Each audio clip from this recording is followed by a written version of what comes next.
ఆ డిసెంబర్ 9, 2023 తర్వాత ఉన్న వడ్డీ కూడా రాష్ట్ర ప్రభుత్వమే భరించాలని చెప్పి బీఆర్ఎస్ పార్టీ డిమాండ్ చేస్తుంది. డిసెంబర్ 9, 2023 నాటికి అసలు వడ్డీ కలిపి 2 లక్షలు. ఆ డిసెంబర్ 9 నుంచి ఏ రోజు వరకు అయితే రుణమాఫీ ఆలస్యం అవుతుందో ఆ రోజు వరకు అయ్యే వడ్డీ కూడా రాష్ట్ర ప్రభుత్వమే భరించాలి. అది మీరు రైతులకు ఇచ్చిన మాట, అది మీరు ప్రభుత్వంగా ఎన్నికల ముందు ప్రజలకు ఇచ్చిన మాట, దాన్ని నిలుపుకోవాలి, మాట మీద నిలబడాలని చెప్పి బీఆర్ఎస్ పార్టీ డిమాండ్ చేస్తుంది. ఇకపోతే రైతుల పట్ల ఇందులో 4.13 ఇలా కొంత బాధ కలిగేది ఏంటంటే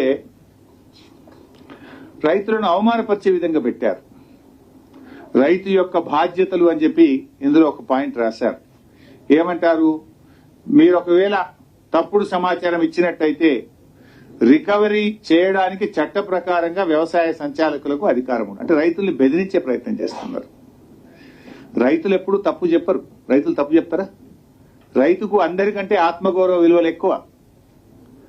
భూమిని నమ్ముకుంటాడు తప్ప ఆ రైతు ఎప్పుడు కూడా ఆత్మగౌరవాన్ని తాకట్టు పెట్టుకోడు. రైతుకు మీరు ఇచ్చేదేదో గౌరవంగా ఇవ్వాలి, కానీ రైతును భయపెట్టొద్దు, రైతును అవమానపరచొద్దు. ఇటువంటి పదాలు వాడడం తీవ్రమైన అభ్యంతరకరాన్ని బీఆర్ఎస్ పార్టీ తెలియజేస్తా ఉంది. అంటే మీ అన్ని ఇట్లే ఉన్నాయి. ఇలా ముఖ్యమంత్రి గారి గతంలో ఒకసారి మాట్లాడుతూ ఏమన్నారంటే రేషన్ కార్డు మేము ప్రామాణికంగా తీసుకోవడం లేదు అన్నారు. ఇది ఎన్ని రోజులు, 5 రోజుల క్రితమే ముఖ్యమంత్రి గారి మాట. అది కూడా ఒకసారి మీరు చూడండి, ఎట్లా మాట తప్పుతారో కూడా తెలుస్తుంది. రైతు రుణమాఫీపై కీలక వ్యాఖ్యలు చేశారు సీఎం రేవంత్ రెడ్డి. రుణమాఫీకి సంబంధించి 4 రోజుల్లోనే మార్గదర్శకాలు విడుదల చేస్తామని స్పష్టం చేశారు. రుణమాఫీ పొందడానికి రేషన్ కార్డు ప్రామాణికం కాదని స్పష్టం చేశారు. 2 లక్షల వరకు మాత్రమే రుణమాఫీ చేస్తామని వెల్లడించారు సీఎం రేవంత్ రెడ్డి. మీడియాతో చిట్ చాట్ లో ఈ వ్యాఖ్యలు చేశారు. సో ఇంత స్పష్టంగా రేషన్ కార్డు మేము పరిగణలోకి తీసుకోము, రేషన్ కార్డు ప్రామాణికం కాదని 4 రోజుల కింద చెప్పిండు. 4 రోజుల తర్వాత గైడ్ లైన్స్ లో రేషన్ కార్డే ప్రామాణికం అని వచ్చింది. అంటే వీళ్ళన్ని మాటలకు చేతలకు పొంతన లేదు. ఎన్నికల ముందు పరిగెత్తండి అన్నారు, ఆ రోజు రేషన్ కార్డు ఉన్నోళ్లే పరిగెత్తండి అంటే అయిపోవు కదా. అప్పుడే అందరినీ పరిగెత్తమన్నారు, ఇప్పుడు మాత్రం కొందరికే ఇస్తా అంటుండ్రు. అదేవిధంగా వడ్ల విషయంలో అంతే చేసింది కదా.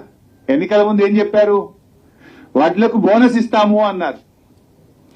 ఎన్ని వడ్లు పండినా ప్రతి రైతుకు ప్రతి క్వింటాల్కు 500 రూపాయలు బోనస్ ఇస్తామన్నారు. ఇప్పుడు ఏమంటుండ్రు, సన్నాలకు మాత్రమే బోనస్ అని సన్నాయి రాగాలు తీస్తున్నారు. ఈ రాష్ట్రంలో పండే సన్నాలు 10%, దొడ్డు రకం 90%. అంటే 90% రైతులకేమో పంగనామాలు పెట్టిండ్రు, 10% రైతులకు మాత్రమే ఇస్తామంటున్నారు.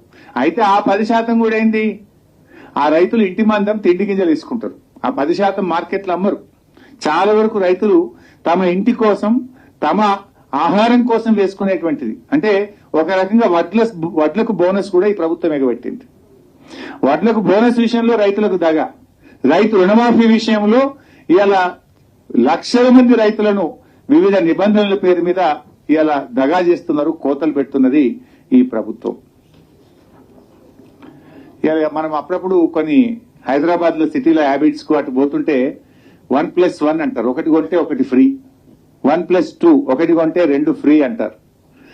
అయితే దాంట్లో కింద ఏముంటది అంటే చిన్న ఒక స్టార్ పెట్టి కండిషన్ సప్లై అని ఉంటది, చూస్తాం కదా. కండిషన్ సప్లై అని మాత్రం చిన్నగా ఉంటది ఎక్కడో. అది ఇవాళ రేవంత్ రెడ్డి ప్రభుత్వం తీరు కూడా గట్లే ఉంది. అప్పుడేమో 2 లక్షలు మాఫీ, ఊరుకోండి తెచ్చుకోండి అని గొంతు పెద్దగా చేసుకొని చెప్పారు.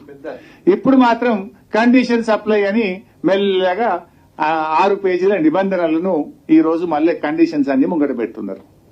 ఇది ఏదో ఆ వ్యాపారంలో చేసినట్టుగా ఇలా రైతుల పట్ల ఈ ప్రభుత్వ వ్యవహార తీరు గట్ల కనపడతా ఉంది. అదే బీఆర్ఎస్ ప్రభుత్వం మేము ఆ రోజు రేషన్ కార్డు పెట్టలే. మొదటి విడతలో 35,31,000 మంది రైతులకు 16,144 కోట్లు మాఫీ చేశాం. రెండవ విడతలో 22,98,000 మంది రైతులకు 13,000 కోట్లు మాఫీ చేశాం. 2 విడతలు కలిపి 29,144 కోట్లు మేము రైతు రుణమాఫీ కింద రాష్ట్రంలో రైతులకు చెల్లించాం. కానీ మీరేమన్నారు, మేము తక్కువ చేసినామని, రెండవ విడతలో పూర్తిగా ఇవ్వలేదని, మేము 2 లక్షలు ఏకకాలంలో చేస్తామని, నిబంధనలు లేవని, ప్రతి రైతుకు మేలు చేస్తామని. ఇవాళ మీరు పీఎం కిసాన్ నిబంధనలు, రేషన్ కార్డు నిబంధనలు, కుటుంబం యొక్క నిబంధనలు, రీషెడ్యూల్ పేరు మీద నిబంధనలు, ఆధార్ కార్డు పేరు మీద నిబంధనలు, స్వల్పకాలిక పంటల పేరు మీద నిబంధనలు, ఇన్ని నిబంధనలు పెట్టి ఇలా రైతులకు రుణమాఫీ ఎగ్గొట్టే ప్రయత్నం ప్రభుత్వం చేస్తా ఉంది. ప్రజలు గమనిస్తా ఉన్నారు. సో ఇప్పటికైనా నేను ప్రభుత్వాన్ని కోరేది ఒక్కటే, ఈ నిబంధనలను సరళించండి, వీటిని వెంటనే రద్దు చేయండి.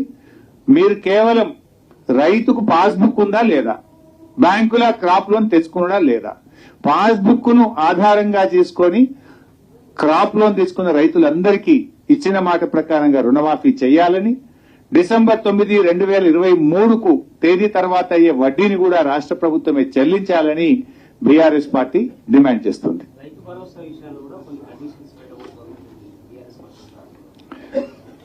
ఆ కండిషన్స్ వచ్చిన తర్వాత తప్పకుండా దాని మీద కూడా మాట్లాడతాం. వాళ్ళు ఇప్పుడు రైతు భరోసా ఏం చేస్తారు ఏంది, ఇంకా ఇప్పటికేదో మీటింగ్లు పెడుతున్నామని చెప్పారు. వాటి వచ్చిన తర్వాత అసెంబ్లీలో కూడా దాని మీద చర్చ పెడతామన్నారు. తప్పకుండా బీఆర్ఎస్ పార్టీ మా అభిప్రాయాలను మమ్మల్ని అడిగినప్పుడు తెలియజేస్తాం. 100% అమ్మా. నేను చెప్పింది ఏంటి, ఆ రోజు మీరు దయచేసి మీ జర్నలిస్టులు కూడా గమనించాలి. సంగారెడ్డిలో నేను ప్రెస్ మీట్ పెట్టినా, I will send you the video byte also. నేను కేటగారికల్ గా చెప్పాను, స్పష్టంగా చెప్పాను, రాష్ట్ర ప్రభుత్వం బాండ్ పేపర్ మీద రాసిచ్చిన 6 గ్యారంటీలు, 13 హామీలు, 100 రోజుల్లో చేస్తామని చెప్పిన 13 హామీలను రుణమాఫీని 15 ఆగస్టులోగా చేస్తే నేను రాజీనామా చేస్తానని చెప్పాను. ఈ రోజు కూడా దానికి కట్టుబడి ఉంటాను. నేను ఆ రోజు ఇంకా స్పష్టంగా చెప్పాను, అవ్వా తాతలకు 4000 పెన్షన్ వస్తే నాకు ఆనందం తప్ప నేను ఒక్కరిని ఎమ్మెల్యే పదవిలో ఉండడం నాకు ఆనందం కాదు. అక్కా చెల్లెళ్లకు మరి 2500 రూపాయలు వస్తే నాకు ఆనందం, వాళ్ళ పెదవుల మీద ఉండే చిరునవ్వులో నాకు సంతోషం ఉంటుంది తప్ప నాకు ఎమ్మెల్యే పదవి అంత ముఖ్యం కాదు. ఇవాళ ప్రతి పేదవాడికి ఇల్లు ఇస్తామన్నారు 5 లక్షల రూపాయలతోని. పేదలందరికీ ఇల్లు వస్తే నేను ఆనందపడతా తప్ప నేనేదో కొత్తగా ఎమ్మెల్యే పదవి చేస్తలేను, నాకే మంత్రి పదవి ఎమ్మెల్యే పదవి నేను కొత్తగా జీవితంలో అనుభవిస్తలేను. నా పదవి కంటే తెలంగాణ ప్రజల అక్కా చెల్లెళ్ళ అవ్వాతాతల కళ్ళల్లో వాళ్ళ పెదవుల మీద సంతోషమే నాకు ఆనందం. వాళ్ళందరికీ నువ్వు ఇస్తే, కనీసం నా ఛాలెంజ్ తీసుకొని అయినా ఇస్తే నేను రాజీనామా చేస్తా, మళ్ళీ నిలబడాలని కూడా చెప్పిన. ఇప్పుడు కూడా చెప్తున్నా మీ ద్వారా, రుణమాఫీ 15 ఆగస్టులోగా పూర్తి చేయడంతో పాటు 100 రోజుల్లో అమలు చేస్తామన్న బాండ్ పేపర్ మీద రాసిచ్చిన 13 హామీలు అమలు చేయండి.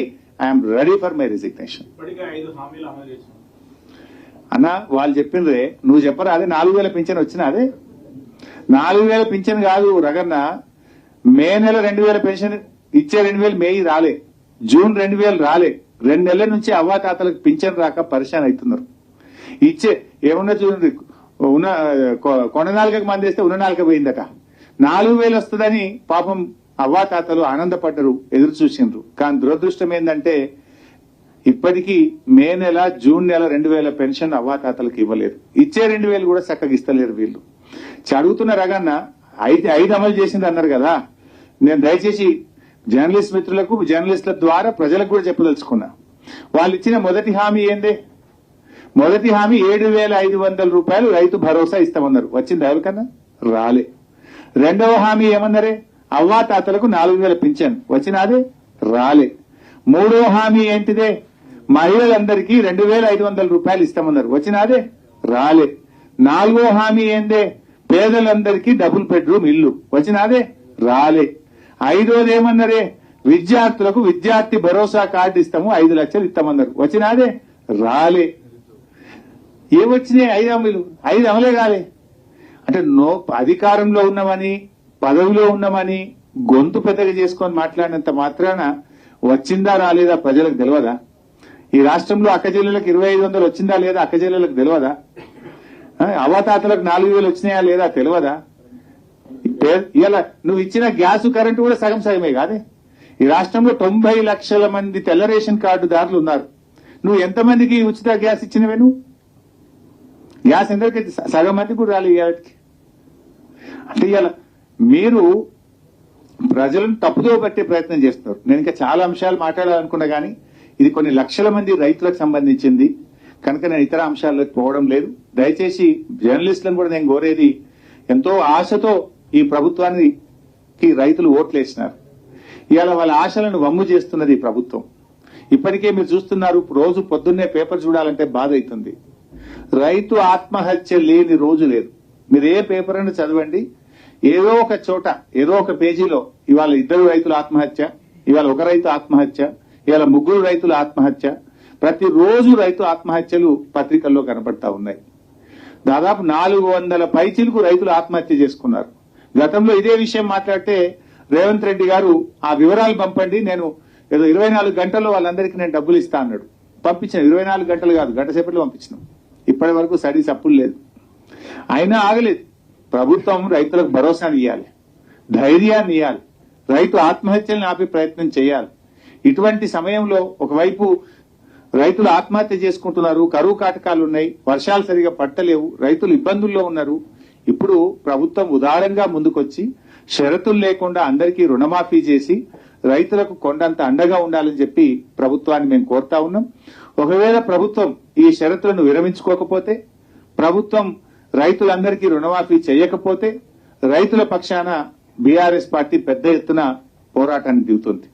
రేపు శాసనసభలో కూడా ప్రభుత్వాన్ని గట్టిగా నిలదీస్తాం, ప్రజా పోరాటాలకు కూడా శ్రీకారం చుడతాం. Thank you. I can comment అమ్మా. నా బాధ ఏంటంటే అది హెడ్డింగ్ అవుతుంది, ఇది పోతుందేమో. ఇది పాపం సంఘంగా లేనటువంటి వాళ్ళు, నోరు లేనటువంటి వాళ్ళు, పేదలైన రైతుల గురించి మాట్లాడినమ్మా. పొలిటికల్ కామెంట్స్ హైలైట్ అవుతాయి, రైతుల కామెంట్లు కింద మీద అవుతాయి. నేను మళ్ళీ 2 రోజులు ప్రెస్ మీట్ పెట్టా, దాని మీద చెప్తా. Thank you.